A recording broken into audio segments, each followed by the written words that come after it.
नमस्कार, pulse 24 news देख रहे हैं आप। आपके साथ मैं हूं सुजल वर्मा। हरियाणा में होने वाले विधानसभा चुनावों में पंचकुला की कालका विधानसभा सीट पर आम आदमी पार्टी से ओम प्रकाश गुर्जर ने अपनी दावेदारी पेश की है। कहा कि पहले पुलिस की नौकरी छोड़ी, उसके बाद जनता की सेवा के लिए कांग्रेस पार्टी के पूर्व मुख्यमंत्री भूपेंद्र सिंह हुड्डा के साथ रहकर लोगों के काम करवाए। अब आम आदमी पार्टी में आया हूं। कहा कि भूपेंद्र सिंह हुड्डा के काम से खुश, लेकिन कांग्रेस पार्टी के कार्यों से खुश नहीं थे, इसलिए कांग्रेस पार्टी छोड़ी और अब आम आदमी पार्टी में आकर जनता की सेवा करेंगे और हरियाणा में पूर्ण बहुमत से आम आदमी पार्टी की सरकार बनाएंगे। नमस्कार दोस्तों, आपका पल्स 24 न्यूज़ में स्वागत है।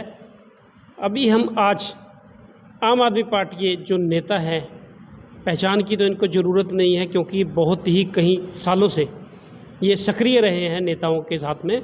तो आज हम इनसे जानते हैं, आज आम आदमी पार्टी के बीच में हैं, तो जानते हैं इनसे यहाँ के कार्यों के बारे में और किस तरह से चुनाव जो विधानसभा एक कालका का जो चुनाव नज़दीक है तो उसके बारे में जानकारी देते हैं।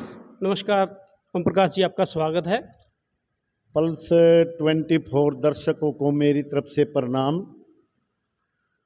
आप यहाँ ऑफिस में आए, बड़ा धन्यवाद। ये इलेक्शन का दौर है, इस इलेक्शन के दौर में सभी पत्रकार मिलते हैं, सभी का मेरी तरफ से धन्यवाद। और मैं ये कहना चाहता हूँ कि कालका से क्यों लगा हुआ। कालका से इसलिए लगा हुआ कि यहाँ 91 से पुरेश भांजी के साथ आया। पुरेश भांजी के साथ से मैं यहाँ राजनीति करने लगा। उस टाइम से ही मेरे को शौक़ पड़ा, जबकि बहुत हमारे पुराने साथी कांग्रेस में हैं, जो कि मैंने यहाँ कालका में राजनेताओं ने जो अनदेखी की है आज तक, कि माइनिंग का मुद्दा ले लो। माइनिंग यहाँ सबसे चरम सीमा पर, यहाँ सब आए और अपना माल बटोर के जाते रहे हैं। कालका का एक मेन मुद्दा जो माइनिंग का सबसे बड़ा रहा है, तो उसको आप किस तरह से देखते हो, किस तरह से वो सक्रिय है?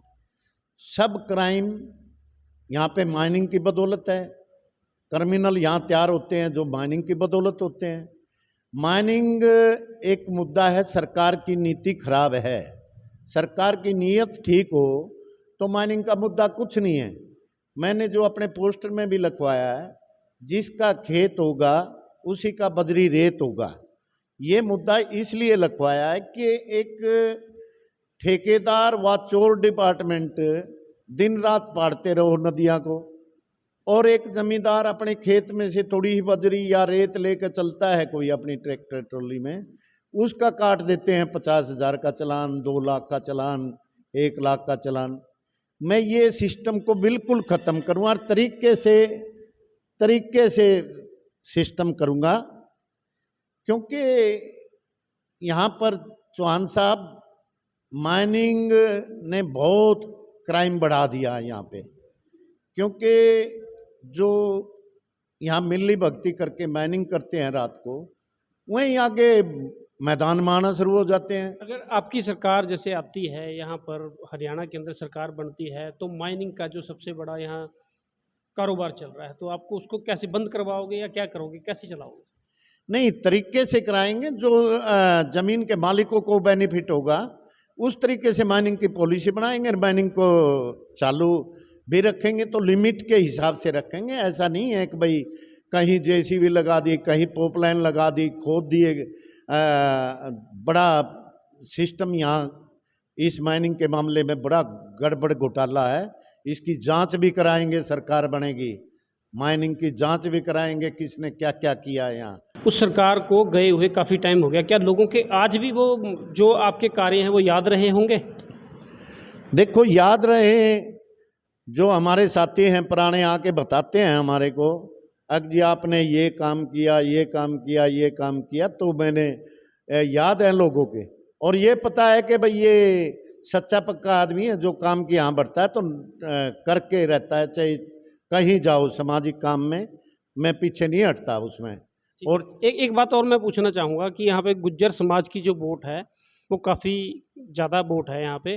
तो आप गुज्जर समाज से ही रखते हो, तो इस चीज़ को आप कैसे देखते हो कि गुज्जर समाज जी आपके साथ एकजुट हो गए, एक ही तरफ आपको वोट डालेगा? देखिए, मैं पहली बात तो हमारी पार्टी ज़्यादा जातिवाद व धर्मवाद में ज़्यादा घुसना नहीं चाहती, परंतु आपको आपके चैनल के माध्यम से कहना चाहता हूँ, अगर कश्मीर से कन्याकुमारी तक कोई गुज्जर बरादरी का नेता मेरे से बहस करे इस मामले में, तो मैं बहस करने के लिए तैयार हूँ। मैंने यहाँ पे जब से हरियाणा अलग हुआ पंजाब से, उसके बाद में आज तक किसी ने गुज्जर भवन की ज़मीन सरकार से कोई 1 इंच अलाट नहीं कराई। जबकि मैंने गुज्जर बरादरी के लिए नंबर 1 पंचकुला 10 सेक्टर में 2005 में अलाट कराया प्लाट। उसके बाद में मैंने करनाल में करा, पानीपत में 24 सेक्टर में करा, हिसार में रिलैक्सेशन करा के वह ज़मीन का पैसे भरवा के अलाट कराया, भिवानी में अलाट कराया, झज्जर में 1 करोड़ रुपया मैंने MP कोटे से दीपेंद्र सिंह पे दुआ। मैंने बरादरी के लिए और आरक्षण के मुद्दे में 2 शहीद हुए थे गुज्जर आरक्षण के मुद्दे में, वो पट्टी कल्याणा समालखा से, उन दोनों के परिवारों को 11-11 लाख रुपए सरकार से दिलाने का काम किया और दोनों को नौकरी दिलाने का काम किया, दोनों परिवारों को। मेरे से कहा क्यों नहीं देगा गुज्जर वोट? गुज्जर वोट ने सबसे पहले मेरे को ही देगा, क्योंकि आज तक यहाँ जो गुज्जर MLA बने हैं, आज तक किसने क्या कराया? 2 बार बन लिए हैं, ये तो बता दे कि किसने क्या कराया। यहाँ पर 2005 से पहले 35 बरादरी के भवन बने हुए थे। एक कहता था मैं भजनलाल का तीसरा बेटा हूँ, दूसरा कहता था मैं चौटाला का तीसरा बेटा हूँ। वो एक खुद के गांव की माड़ी तो बचा नहीं सके। माड़ी तो उनके अपनी गुग्गा माड़ी तो एक धार्मिक स्थल होता है, वो तो तड़वा के रख दिया उन्होंने। और दूसरी बात यह है कि 35 बरादरी के भवन बने हुए थे, सिर्फ एक गुजरों की सारी ज़मीन थी पंचकुला में। सारी ज़मीन में 1 एकड़ का 2 कनाल का कोई तो प्लाट ले सकते थे। धर्मशाला बनवाना कोई वो नहीं होता, धर्मशाला अच्छे आदमी बनाते हैं। गुज्जर बरादरी क्यों देगी उनको वोट? लोगों को क्यों देगी खाम खाई? ये आपने सुरेंद्र जी, आप लोकल हो, आप वेरीफाई करना इन कामों को कि गुज्जर बरादरी के कौन नुमाइंदे कहाँ हैं। मैं रेस्पेक्ट करता हूँ मेरी बरादरी की कि मेरे पे विश्वास करती है, और मैं अपील भी करता हूँ अपनी बरादरी को कि मेरे को वोट देगी, नो डाउट। करने के लिए आते हैं गठबंधन, ठीक नेक नीति से करना चाहते हैं तो करना, हम करने के लिए तैयार हों, परंतु नेक नीति से नहीं करेगा तो हम गठबंधन किसी से नहीं करेंगे। और रही बात ये, हमारा इंडिया गठबंधन था, वो हमारी मजबूरी थी कि इंडिया के लिए गठबंधन था। वो इंडिया में कैसे अलग जाते हम, परंतु ये है कि केजरीवाल की टीम को और केजरीवाल जी को अंदर कितने दिन रख सकते हैं ये इनको पता लग जाएगा। और दिल्ली में अगली बार भी 2025 में फरवरी में इलेक्शन है, एक तरफी सरकार आएगी। 2027 में देख लेना आप, पंजाब में सरकार आएगी, और हरियाणा में अभी 2024 में सरकार बनाते हैं, हम दिखा देंगे आपको। एक आपने हरियाणा में दिया हुआ है कि जिसका खेत उसका रेत उसका बजरी, ये कैसे है? ये ऐसे है कि सारे हरियाणा में ही ऐसे है। एक जमींदार का खेत है, उसकी ज़मीन है, वो एक मुट्ठी भर रेत नहीं ले सकता अपने, वो अपनी ज़मीन से एक मुट्ठी भर बजरी नहीं ले सकता। 50-50 हज़ार लाख रुपए का चालान देते हैं काट के माइनिंग वाले। चोरी तो कितने ही कर लो, यहाँ चोरी तो देश का देश करने लग रहा हो, तो उसको तो नहीं, परंतु जिसका खेत है उसको बजरी रेत नहीं लेने देते। अब भाई ये क्यों माइनिंग है, ये हमारे अंडर है, ऐसा नहीं करना चाहिए। इसलिए मैंने दिया। सबसे पहला पॉइंट यही है, क्योंकि ये पहाड़ के नीचे नीचे और जमुना के नीचे नीचे ये रेत भी नहीं उठा सकते अपने खेत में से, जिसकी ज़मीन है, तो ये तो नाजायज़ है। काफ़ी क्लोज भी रहे हो आप, उसके बाद में आपने आम आदमी ज्वाइन की है, तो कैसा विचार कैसे बना आपका हुड्डा को छोड़ने का, कांग्रेस को छोड़ने का? उसके बाद में फिर आप आम आदमी में ज्वाइन किया, तो किस तरह से देखें? हुड्डा बड़ा ठीक आदमी है, अच्छा आदमी है, कांग्रेस पार्टी की अच्छाई नहीं कर सकते आप। कांग्रेस पार्टी में तो जितना कदर है वो मैं जानता हूँ। यानी हुड्डा जी ठीक है लेकिन कांग्रेस खराब है। हुड्डा जी ठीक आदमी हैं, हुड्डा जी भला आदमी हैं, शरीफ आदमी हैं। और बीजेपी ने जो 10 साल में गदर मचाया है वो देखने के काबिल है। एक ये पार्किंग नहीं बनवा सकते। कालका जी के नाम से प्रसिद्ध है कालका माता जी, वहाँ पर कोई दर्शन करने के लिए 1 सेकंड के लिए नहीं खड़ा हो सकता उस मंदिर में।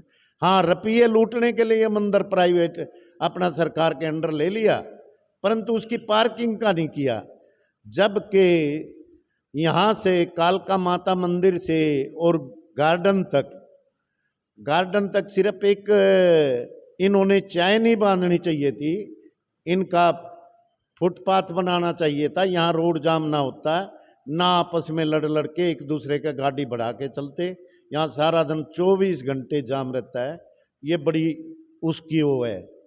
मैं आम आदमी पार्टी में आने के कई कारण थे, क्योंकि मैं राजनीति करता था, मैंने राजनीति की तो आम आदमी पार्टी की नीति है और नीयत है वो साफ सुथरी है। परंतु तो अभी जो है, अभी आपने जो कहा कि यहाँ से हुड्डा को छोड़ के आप आम आदमी में आए हो, तो आपका विचार कैसे बना? अभी कालका से ही टिकट ले, पंचकुला से क्यों नहीं ली, जबकि आपके पंचकुला में रहते हो आप? देखो, कालका में मैंने काम किए हैं। कालका में चाहे नेशनल हाईवे का काम हो, यहाँ पे सरकार में कांग्रेस सरकार थी, उस टाइम में निशानदेही हुई थी। पिंजौर को और कालका के बाज़ारों को दोनों को तोड़ा जा रहा था। उस टाइम में मैंने रखवा के मैं कहा ये गरीब आदमियों की रेहड़ी फड़ी लगी हैं, जिन्होंने छोटी मोटी दुकान पे आगे बढ़ा रखी है, इसको ना तोड़ के आप बाईपास निकलवाओ। तो हुड्डा ने मेरी बात मानी और national highway bypass express way निकलवाया। ये मैं बहुत धन्यवाद करता हूँ। और उसके बाद में गुरु रविदास मंदिर था, जो इनके खिलाफ एक फॉरेस्ट के अफसर ने पर्चे दर्ज करा दिए थे। इन्होंने गुरु रविदास जी महाराज की तस्वीर रखने का बिटना कॉलोनी में, बिटना रोड पर इन्होंने मंदिर बनाया था छोटा, उसको गिराने के लिए, और उनके कमेटी के खिलाफ पर्चे दर्ज करा दिए थे थाने में। तो उनको कैंसिल कराने का काम किया और मैंने मुहूर्त किया। आज अम्बेडकर भवन में रिक्वेस्ट करके वो मुकदमा भी कैंसिल करा और उनका आज अम्बेडकर भवन भी है। चाहे आप बद्दीवाड़े रोड पे लो, यहाँ पे बड़े गीता प्रकाश डीटीपी होती थी, उन्होंने यहाँ पे गरीबों के मकान गिराए, गरीबों के ढाबे गिराए। जब भी मैंने रिलैक्सेशन दे के पैरा फेरी एक्ट में, चंडीगढ़ पैरा फेरी एक्ट है, उसमें रिलैक्सेशन दे के कोई पॉलिसी ढील में बर्ताई करी। ओम प्रकाश जी, मैं एक बात आपकी रोकना चाहूँगा कि है उसको 7A के तहत उसको हम रजिस्ट्री खुलवा के कराएंगे, उसको किस तरह से देखें? बिल्कुल 7A को हटा जाएगा। जिस दिन मैं एमएलए बन जाऊंगा अपनी विधानसभा से तो हटा के रखूंगा, और सरकार आई तो सरकार में पॉलिसी में सारा नियम बदल देंगे। सरकार में जो पॉलिसी हो, पॉलिसी का ही नहीं पता। इन बीजेपी वालों ने गदर मचा दिया, यहाँ लूट खाया देश। आरएसएस के लिए तो पट्टी कल्याण में आरएसएस ऑफिस कहाँ से बना दिया इन्हें, कहाँ की आमदनी है? 22 के 22 जिलों में इन्होंने 100 करोड़ के प्रोजेक्ट लगा दिया। अपने कहाँ से आए हैं इनके कोई घर की जमात है? हम सीएम हाउस अच्छा बनाते हैं तो केजरीवाल को कोठी बना ली अपनी, केजरीवाल को बदनाम करने का काम करते हैं। ये 100 करोड़ के अपने ऑफिस बनाते हैं, 1000 करोड़ के अपने आरएसएस के दफ्तर बनाते हैं। इनका कुछ नहीं है।